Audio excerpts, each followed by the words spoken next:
Assalamu alaikum again. I'm back and I'm going to talk about the complementary roles of husband and wives in Islam. In Islam, a wife has a lot of rights, and the Quran states, and among his signs is that he created for you mates from among yourselves, that you may live in tranquility with them.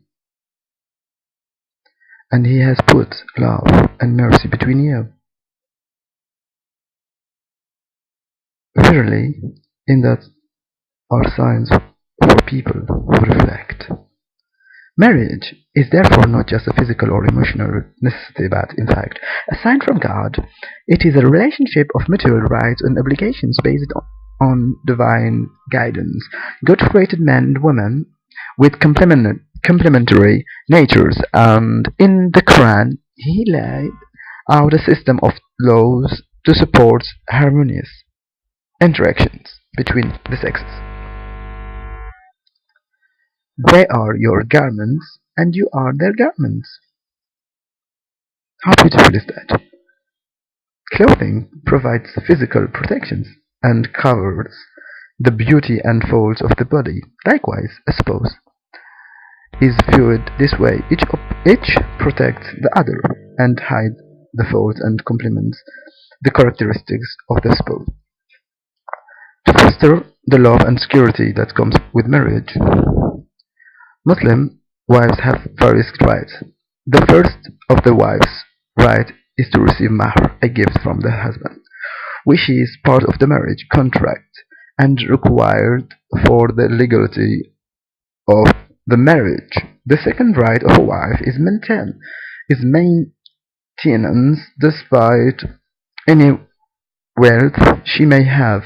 Her husband is obligated to provide her with food, shelter, and clothing. He is not forced, however, to spend beyond his capability, and his wife is not entitled to make unreasonable demands. The Quran states, "Let the man of means spend according to his means, and the man whose resources are restricted, let him spend according to what God has given him." God puts no burden on any person beyond what He has given him. God tells us men are guardians over women and are afforded the leadership in the family. His responsibility for obeying God extends to guiding his family to obey God at all times. A wife's rights also extend beyond material needs.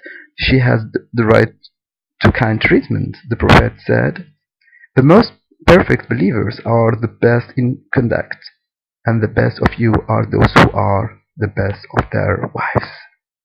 God tells us He created mates and put love, mercy, and tranquility between them.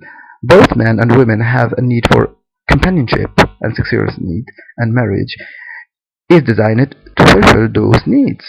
For one spouse, suppose, to deny this satisfaction to the other, the temptation exists to seek it elsewhere. Duties of a wife. With rights come responsibilities. Therefore, wives have certain obligation to their husbands. The Quran states, "The good women, in the absence of their husbands, guard their rights as God has enjoined upon them to be guarded." A wife is to keep her husband's secrets and protect their material privacy. Issues of intimacy or faults of his that would dishonor him are not to be shared by the wife, just as he is expected to guard her honor. A wife must also guard her husband's property. She must safeguard his home and possessions to the best of her ability from theft or damage. She should manage the household affairs wisely so as to prevent loss or waste. She should not allow anyone to enter the house whom her husband dislikes, nor incur any expenses of which her husband This approves.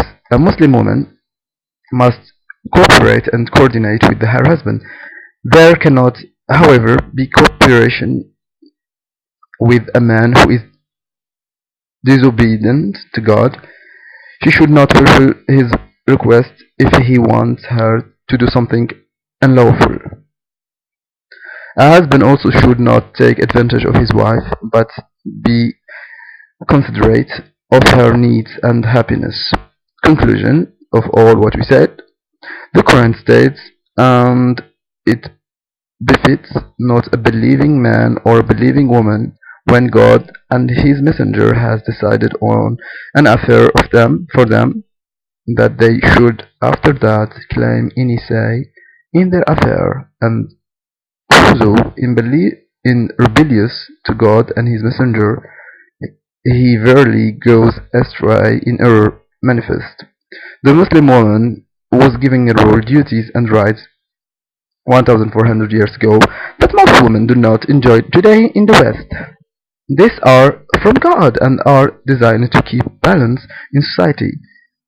What may seem unjust or missing in one place is compensated for or explained in another place.